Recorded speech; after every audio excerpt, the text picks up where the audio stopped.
There are many insects that can cause damage in a home garden. Lizards can help to remove them. Warning: lizards will eat insects in this video.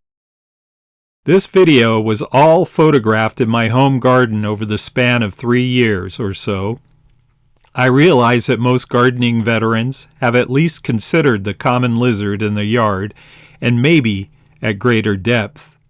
But here is what I have seen and experienced in my garden over the years. Lizards are silent, mostly still and cautious, appearing like useful guards in my garden, quietly waiting to remove some of its destructive insects. This lizard has a fig-eater grub in its mouth. The adults are often mistaken for a Japanese beetle. Nevertheless, it is a very destructive insect for many gardeners in the Southwestern United States. As a grub or larva, it feeds on plant roots, and as a flying green beetle, it feeds on fruits and flowers, etc., etc. I have many varieties of lizards in my garden. If you're accomplished at identifying them, it would be interesting to know their types.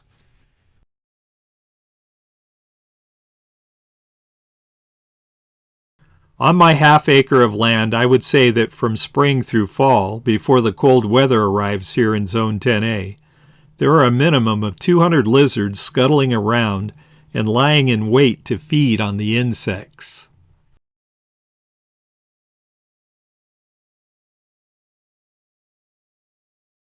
These two lizards are the many that climb this Texas mesquite tree.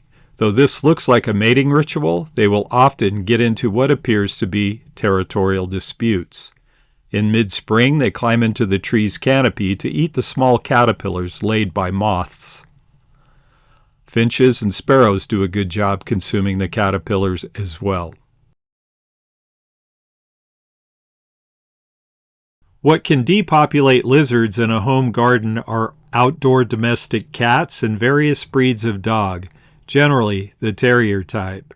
If left out in the yard, they can have a huge impact on lizards. If their predatory drive is strong, they will quickly remove most small ground critters, even unwary birds. I mention this because your garden may have no lizards at all. I do have a cat, but he is kept indoors, and the type of dogs in my yard leave the lizards alone. Yes, rats, crows, hawks, raccoons, possums, and many other wild critters in my area will prey on them, but they do not cause a general garden extinction as some outdoor cats and various domestic dogs can do.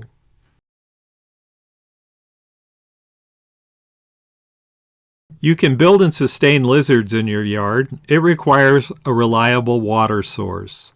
The food for lizards is provided for in a yard containing some trees and both decorative and vegetable plants, as they attract garden insects.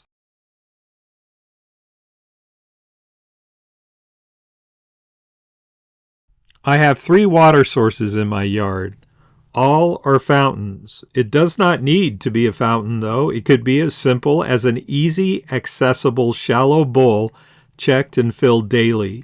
Most wildlife, including lizards, will need water when they are active, especially important when the temperatures warm up.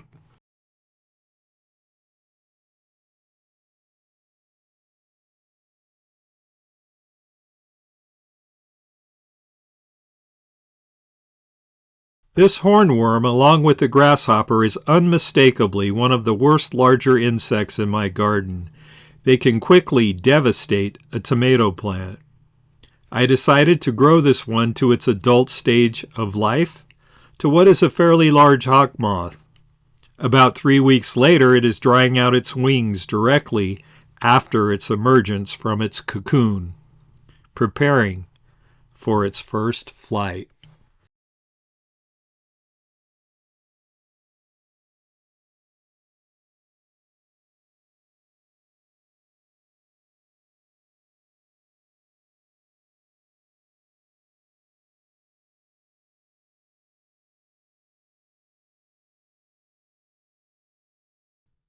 I believe that lizards are one of nature's interesting and many free gardening tools.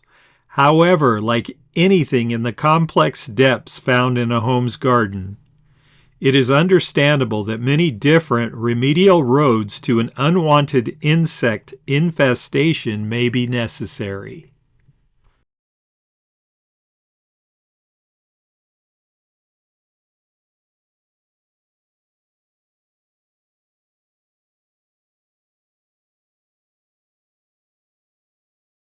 Lizards naturally feeding in the garden do help bring in a harvest.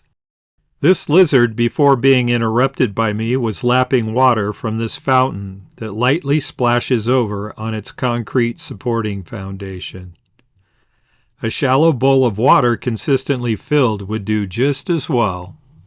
Lizards are certainly not an answer for total pest control, but at least they show how a healthy yard's ecosystem can work to help you along a path in your home gardening endeavors.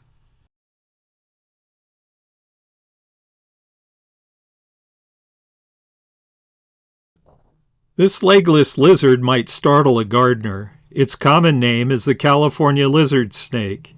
I have this species in my yard, obviously. I rarely encounter them except when I dig holes in my sandy and rocky soil. Though native to California, their preferred habitat is fast-draining sandy soils.